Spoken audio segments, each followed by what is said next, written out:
বাসী আপনাদের সবাইকে জানাচ্ছি আন্তরিক অভিনন্দন ও শুভেচ্ছা। আমাদের নীলফামারী গ্রামীণ কুটির শিল্প মেলা আপনাদের যে র্যাফেল ড্র যেটা ছিল প্রবেশ টিকিটের উপরে, এটার পর একটা সিদ্ধান্ত হয় আমাদের র্যাফেল ড্র বন্ধ থাকবে কিন্তু মেলা চলমান থাকবে।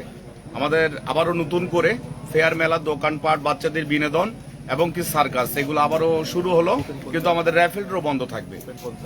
আর আপনারা অবশ্যই আসবেন মেলায় এসে আপনাদের পছন্দের কেনাকাটা করবেন, বাচ্চাদের বিনোদন বাচ্চাদেরকে নিয়ে উপভোগ করবেন, সেই সঙ্গে সার্কাস উপভোগ করবেন। আর মেলাতে প্রতিদিন আপনাদের জন্য যে সাংস্কৃতিক অনুষ্ঠান যেটা কনসার্ট সেটা চলমান থাকবে, কিন্তু আমাদের প্রবেশ টিকিটে যে ড্রটি ছিল সেটা বন্ধ, সম্পূর্ণ বন্ধ ঘোষণা করা হয়েছে। সবাইকে ধন্যবাদ। তো এভরিওয়ান, ভাই ব্রাদাররা, আমাদের এই যে মেলার কার্যক্রম আবার নতুনভাবে চালু হয়ে গেল। আমরা সকল ধরনের দোকানপাট, যে রাইসগুলো রয়েছে সবগুলো আমরা চালু করলাম। আপনারা অবশ্যই আসবেন, মেলা উপভোগ করবেন নীলফামারী কুষ্ঠ হাসপাতাল সংলগ্ন নটখানা মাঠে।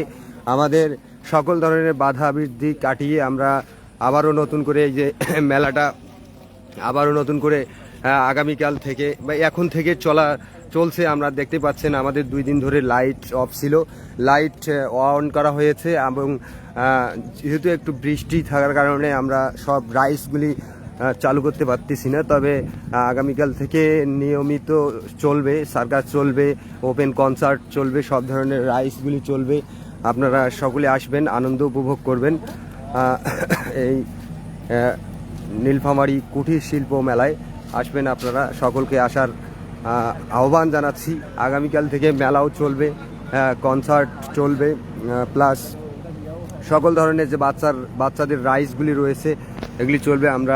আপনারা জানেন আমাদের একটু লটারির কারণে মেলাটি সমস্যা হয়েছিল, যে সেই সমস্যার সমাধান করে আবার আজকে নতুন করে পারমিশন হয়েছে। আমরা আগামীকাল থেকে আবার ইনশাল্লাহ মেলা চলবে নীলফামারী এই আনন্দ উপভোগ করার জন্য এই মেলাতে।